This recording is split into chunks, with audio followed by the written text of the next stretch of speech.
All right, we're recording. Good morning, everyone. Let me spotlight the videos. Hang on one second. There we go. Um, great. So good morning, everyone. Thank you, and welcome to our Friday's Producers Mindset session. And let me tell you, we have a doozy of a guest this morning. And forewarning, he did tell me he went to the gym, so he is already pumped with adrenaline. So, without further introduction, the man, the myth, the legend, KW Maps coach, Fritz Pollard. Fritz, welcome. Welcome to the call. Welcome. Happy Friday, everyone. It is so good to be here with my favorite crew, the mini crew. I'm so blessed and it's such an honor to be able to hang out with this group because I love what this leadership team does, starting with Manny and the crew. So Manny, shout out to you and everyone that you have that's joined this team and all the way down to the agents. So I am going to really do my best today to pour into you and give you some strategies that you can end the year with a bang. What I'm going to start with is a little bit of background about me, not a big thing. You know, Fritz Pollard, I've been in the business for like 36 years now, so I've seen a lot of things. I've now seen 3 shifts. Obviously, we're in the middle of a shift. I think they all have their unique nuances to them. Been coaching for probably about 22, 23 years. I'm blessed to be with the KW Maps coaching team. I believe I joined in 2012. Am now an executive maps coach, which means I get to work with some of the Gary Group folks. Certainly a fun and exciting journey there, and also them in a head coach. And probably more my passion right now is sharing all these coaching experiences and now being able to grow other coaches. So that's a little bit of my journey, and I get to camp out here in the coastal office, and it's a nonstop fun every day. I want to open up with, and I was just thinking about like while we were waiting for people to get in, there was a discussion on a group. I am participating in KW groups, Gary groups all the time. In fact, our newest Dofi said, you're on a Zoom call like all the time. And I really am. Some of it's me coaching, some of it's me teaching and sharing, and then a lot of it is absorbing what is going on in the marketplace. So I want you to open up with some notes. Gary Keller has been very clear about, we have been on a cruise ship for the last decade. Ladies and gentlemen, we need to move to the battleship. It is time to go to war. Now, I'm not talking about war, duke it out, fight with people. What I'm talking about is you've got to be in the mindset that this is wartime. It is go attack the market, go take advantage of the opportunities, because those cruise ship days, over. And I want to start that with the mindset before we go into the 7th level open house GPS, because this is a wartime strategy. You're going to see there's a lot of added things to it that will put you on offense, because defense isn't working. The business isn't coming to us like it used to. And that's okay. In fact, you as an agent should want that. Now you're sitting there going, well, why would I want it to get tougher? Why would I want to be in a wartime mentality? Because people are leaving this industry that are your competition daily. There is less competition. Now it's tougher, but I say bring it on. Make it as tough as it can be, because I will be the last one standing, and I hope you will be too.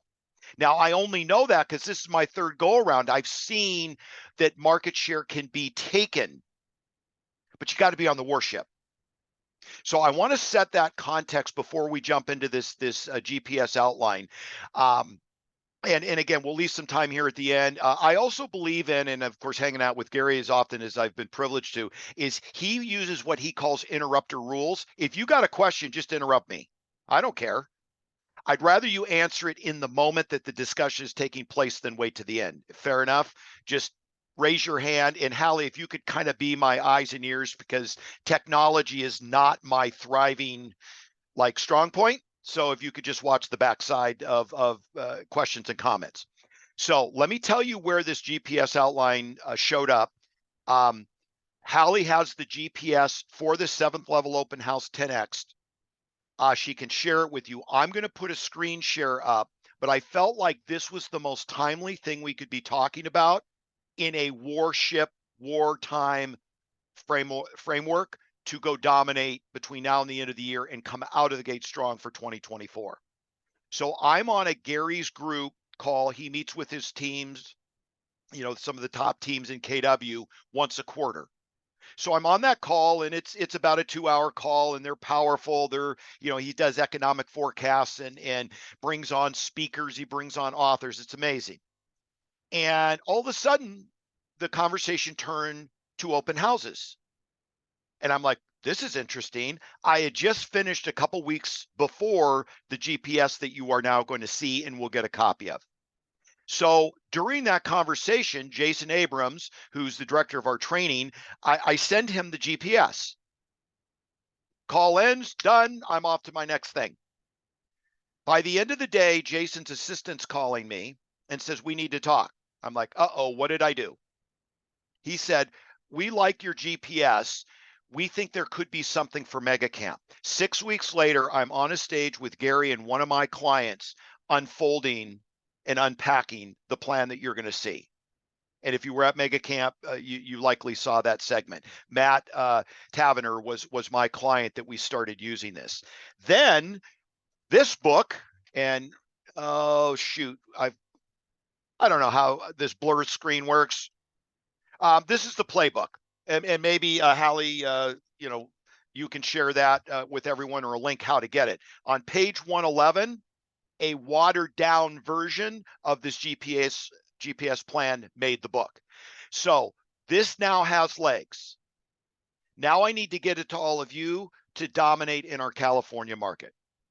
So there are 4 segments to the GPS 7th level open house plan 10X. I am going to share it here so that you can see it as we walk through it. And please know that Halley has a version of this, or the copy of this GPS plan. We can get it out to you immediately. There are 4 phases to this plan. There is picking the right open house. There is the pre-plan, the actual during the open house plan, and then the post plan. Now you will see here, I put as an annual goal, hold 47th level open houses 10X with 20 listings taken and 40 buyer side sales. That is a prediction that if you do all of this in a calendar year, my prediction is you will take 20 listings and do 40 buyer side sales. In our marketplace at our average commission, get ready to hire someone that's taking your paychecks to the bank. You would literally need someone to run to the bank. It will be that predictive and successful for you. Now, you got to do all the steps. What I'm going to tell you, though, as a precursor, this is a very heavy plan. Work up to it. We do not need to be perfect on day one. What I'm finding with this plan is I wanted to give you the heavy plan, but I want you to take pieces of it and then start to add layers to the cake as you master and dominate the basic portions of the plan. Now, what you're going to find in the playbook is you're going to see the more watered down plan. Why? Because that was said from stage and there were thousands of people in the audience, and this plan could knock them over. So we want to understand that simplicity to get something started is paramount. So let's go ahead and get started. Phase 1, picking the right open house. It's got to be first week on the market. Open houses are like day-old bread. If it's on the market more than a week, it's stale.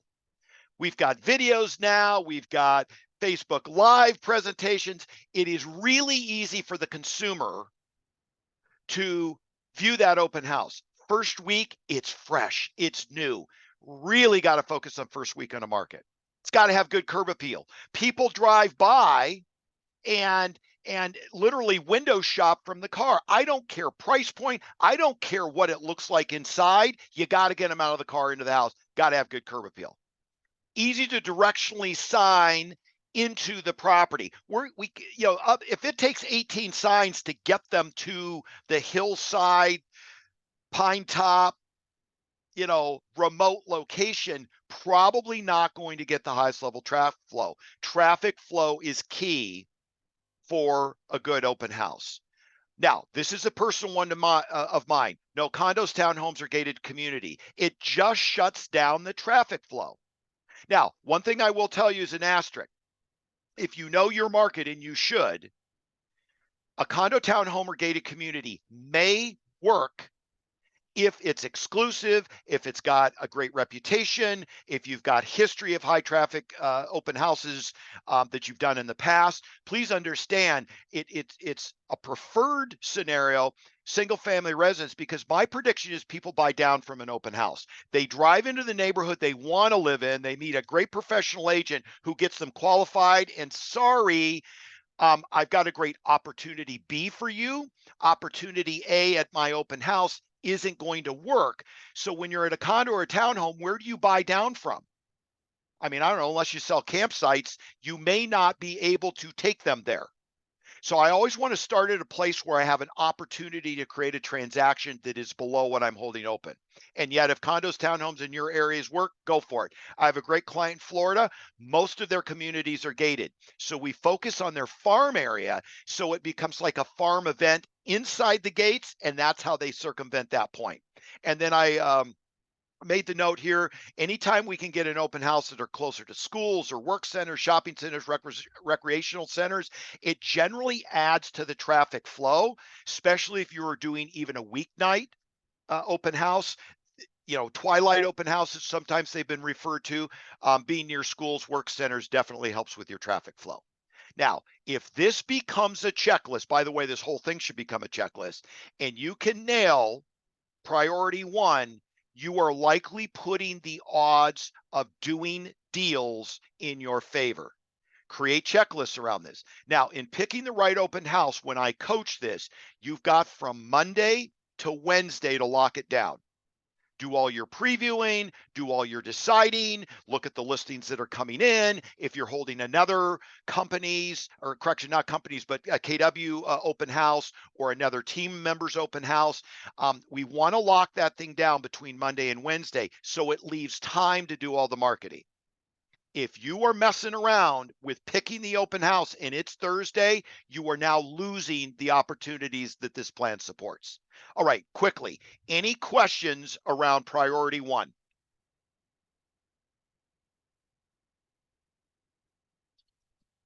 I'm glad I got to the gym today, man. We are rolling. Hal even said, God, you look bulked up. And I said, I know. Okay, here we go. Now we're going to do the pre-open marketing plan. This is critical. Now, you pick the right open house, you are going to create momentum. Now, watch what we're doing here, because you're going to see the same verbiage duplicated in the other priorities, but they're going to have a slightly different script, and I'll go over those scripts. This is being, or I should say, seller conversations today. Please hear me, seller conversations today. I also will say we're always going to follow the do not call rules of our local areas, our boards, our communities, our homeowners associations, and all that. Follow the rules. Okay, and then use these tools and priorities within those rules. So when we've locked that thing down, it's now Wednesday midday. We now start the marketing to get ready for the weekend open house. We are going to knock 25 doors on either side and 50 doors across the street with a just listed flyer or door hanger. Maybe we have a stamp on there, open this weekend, 1 to 5, whatever it is. We want, though, to get out into the community when it is hot, fresh bread. The community now is like, oh my God, that's our neighbors. Is that the Smith's house? They remodeled that. I think that house is better than mine. It's not better than mine. I need to go see it. It generates all of this warm communication versus cold communication. Knock 25 doors on either side, door hanger or flyer. Then we're going to follow up with a dial, 25 on either side, 50 across the street, following all of our do not call list rules. And we are going to use a just listed conversation. Hello, Mr. and Mrs. Seller, our neighbor. I just listed the home at 1234 Elm Street. It's a 4-bedroom, 2-bath for $800,000. Who do you know that wants to move into our neighborhood? By the way, I'm going to have it open this Saturday from 1 to 5. Come on down and see me. By the way, these homes are going quickly. When do you plan on moving? We've been getting a lot of multiple interested parties. I'm always looking for inventory to place high-level buyers. Now, notice what I just did there. I'm making a connection that I'm the guy in the neighborhood. You can come down and see the open house and compare yours to it. I'm asking who you may know that wants to move into our neighborhood. You get to pick your neighbor. And oh, by the way, these have been hot properties. And if I have multiple interested parties, I'm going to be calling folks to see who may be interested in selling. I cover a lot of ground on a very low level, low key conversation level. This is what makes this such a powerful tool for any level of skill agent that wants to execute. Okay, so we got the knocks, the dials. Then what we're going to do is priority 3. Now this is, or correction, strategy 3. This is where this thing becomes amazing. We all know the expired and FSBO market has been a little bit of a challenge. Expired listings, heck, if it's expired, what's wrong with it? I mean, everything's selling. So, maybe we created a negative mindset around the expired and we didn't know how to approach them. And the for sale by owners, my God, they're getting multiple offers too. We're starting to see that change. And by the way, I'm starting to see expireds kick up big time. Now what we can do is within a half a mile to a mile radius, we are going to knock and or call all expireds and FSBOs with a seller conversation you have never heard before. Why? Because I made it up. And unless I've had a direct conversation with you, we haven't had this conversation. So we're going to go to that half mile or mile radius, knock on that expired and say, hi, my name is Fritz Pollard. I'm with Keller Williams. We just listed the home at 1234 Elm Street. I noticed your home expired 8 months ago. We've been getting a lot of traffic. If the traffic is not a match for that open house and yours could be a match, would you review an offer if I brought it to you? I'm not asking for the listing. I'm not asking for an appointment. I'm not asking to go to lunch. I'm simply saying if there is a match from my open house pipeline, would you be willing to review an offer? Notice I didn't say, would you be interested in selling? What will you take? Just would you be willing to review an offer? Now, this is where the gold is in this thing because it now opens up other sources of business that we've been hesitant or resistant to go get. And we could do the same thing by phone. Look for creating conversations here, not knocking these things out of the park. And then you would ultimately say, listen, okay, you don't want to sell? I get it. You got a beautiful home here, by the way. Hey, why don't you come down to our open house and watch me work? Because you know darn well they had real estate on their mind 8 months ago. They didn't get what they wanted. The market's kind of inching down. Interest rates are inching up. They've probably got real estate on their mind. What I want them to do is come watch a pro work. Now, if I've got that open house packed, they might be looking at, we didn't have this kind of traffic when my agent did the open house, or we didn't do an open house. So this is where you get to actually allow them to come interview you at the open house. Another golden nugget out of this whole thing. Okay, let's keep going here. You could do an exclusive neighborhood preview. I like Thursday nights. You could throw a little wine cheese thing. Everyone's coming home from work. That would then go out on your just listed calls and knocks, even stamp it on the flyer, exclusive neighborhood preview. Now I get most of the neighbors out of the way. By the way, the script when you're at the open house or the conversation with the client at the open house, which home in the neighborhood do you own? Well, I don't live in the neighborhood. They're a buyer. Which home in the neighborhood do you own? I live 3 doors down. Get ready for a seller conversation. So what you can do then with the exclusive neighborhood preview is just know that that is your next listing appointment. And you would obviously through your calls and through your knocks, let them know, hey, you guys want a preview? First chance to tell your friends at work, the soccer team moms, whatever, that we've got a great home in this neighborhood. We want to give you first shot at picking your neighbor. Okay. Now, if you're holding someone else's listings, I know there's all kinds of rules if it's another company. I'm going to let you deal with that with your team leader. But at the end of the day, if you're holding another KW open house, see if you can actually get those flyers customized if you're going to be doing the legwork, so that that listing, put the agent on there, do it right, keep it legal, but just see if you could customize it a little bit more, because you will be doing the legwork on this stuff. And I always like to see the person doing the legwork getting the benefit. Again, deal with that within your market centers and get the appropriate approval. Okay, any question on picking the open house or the pre-open plan? Cool. You guys are super smart. I love it. Okay, during the open house, I'm a guy that likes to start early and stay late. Be open before the rest of the open houses, be open after the rest of the open houses. There is a theory out there that a lot of times, let's do, 3 2-hour open houses. Well, you're going to put a lot of time and energy into this open house. So my argument would be camp out at that open house and milk it for everything you can. Could you do 2 of these in a day? Yeah, you could, but that's a lot of legwork. And I feel like sometimes we're water skiing versus scuba diving.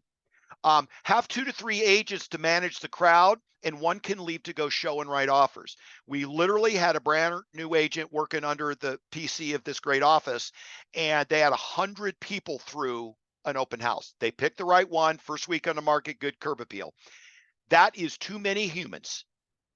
I said, why did you not have more agents? I don't know. He didn't know it was going to be that busy. You should start to know what open houses draw big. So get 2 or 3 people there. That way you can run out and show the expired, show the for sale by owner, show the switch property, which is my next point. Have 2 to 3 switch properties ready to be shown at a price point below the open with similar amenities. Maybe you drop a bedroom off, a bathroom off, the dining room off, shave off 100 grand, 150 grand, 200 grand. That's generally the type of candidate that drives into a neighborhood they can't afford, and we get them redirected to the area that they can afford. We had another new agent in here a couple years ago that literally did not follow my game plan of having 2 agents at the same open house.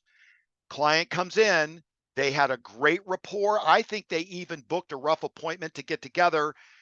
Person leaves the open house because the agent couldn't leave it wide open, and they bought the open house literally down the street. This happens all the time. I said, why did you not have 2 agents there? I don't know. When you're new, you're new. So now I'm giving you the reason to not be the single agent when you're doing an open house at this level. You're likely not going to be able to escort clients to other properties. Have your FSBO and expired show properties lined up and ready to show. I would always recommend getting a quick buyer rep agreement signed, because the minute you're introducing a buyer to a unrepresented property, it can cause problems. Let's see. Have all your buyers, sellers, because you're going to have neighbors and agents sign in. Had a lot of like, why would I have the agent sign in? Here's the deal, gang. You get to now watch that agent work. Many of you have teams and you're looking for great talent. They're walking into your open house. Listen to how they represent a client. See how they're dressed. See how professional they are. See how they interact with the client. That may be your next recruit. If they're out hustling, I want to be able to see hustlers in action. Now, if you get multiple offers, I want to call that agent or call the buyer direct if, let's say, we have a fallout. I want to be able to call the sellers in and say, you came to my open house. We just set a whole new record in this community. So there is value in getting sign in. I think the new spin on this is getting the agents to sign in, because that may be our next team member. Okay, now let's look at the post-open plan and we'll open for questions. Once the property goes pending, we now get level 2 of communication. Knock 25 doors on either side, 50 across the street, now with a just pended seller conversation. Mr. and Mrs. Neighbor, we just pended the property at 123 Elm Street. It was a 4-bedroom, 2-bath, listed for $800. I can't tell you the price, but I can tell you as a neighbor in this community, you are going to love it. We had multiple offers and we're still getting traction. Who else do you know in this community that's thinking about selling? And oh, by the way, when do you plan on moving? And so it's them or who they know. They've maybe seen the open house, they maybe seen the traffic. Now they're interested in the sale price. I got the job done, and there's a lot of upside, even when you're new in a community, to becoming the mover and the shaker. We're going to dial those same 25 on either side, 50 across the street, and use that same conversation. Here's one thing I want to tell you, and a great agent shared this with me. Why do you do the knock and the call? He goes, you're going to get about 80% of the people in that circle of 100 with a knock and a call. Some people are door openers, some people are phone picker uppers, but at the end of the day, you can't just do one and think you've nailed it. Remember, we're on the battleship here. Don't go cruise ship on me on this thing. Okay, stop it. All right, let's keep going here, and then we'll open it questions. Okay, golden letters that came up as we were jumping on the call. You now get a bunch of buyers. You've got a buyer pipeline. You've got agents that brought their buyers in that are looking for inventory.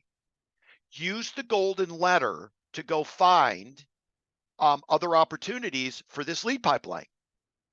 Now, the golden text is the same as the golden letter. It's just we're texting it to our pipeline.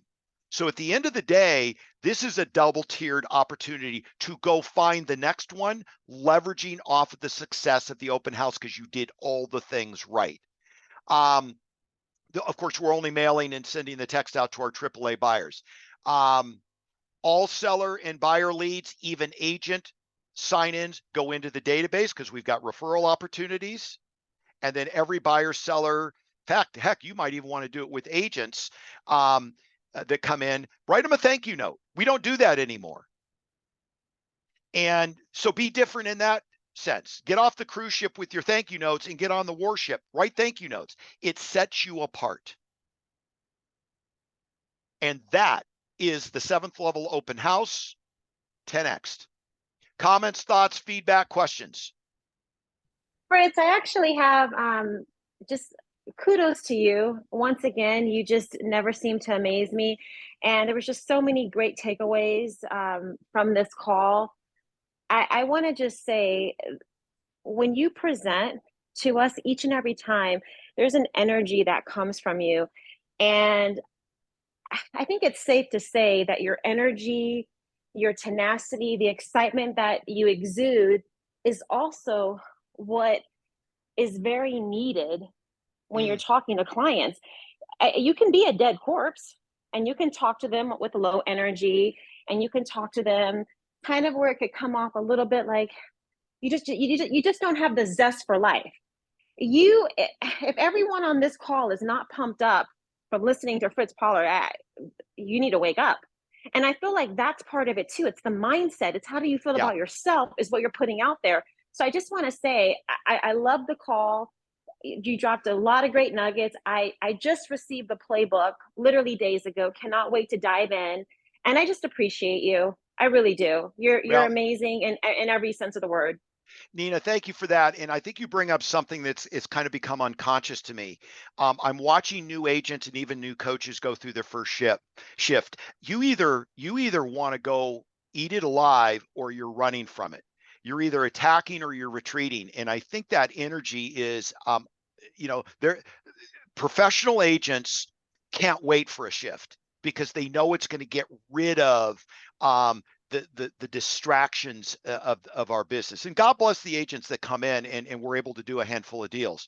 But at the end of the day, the agent that's professional today, the client needs us more than they ever have. They need us to see around the corners and see the speed bumps. And so if you don't get jacked up about that, it probably will get lost in the shuffle, and the client may need to get out of their doldrums and use your energy to do that. So Nina, thank you for that. It's probably something I just wake up with.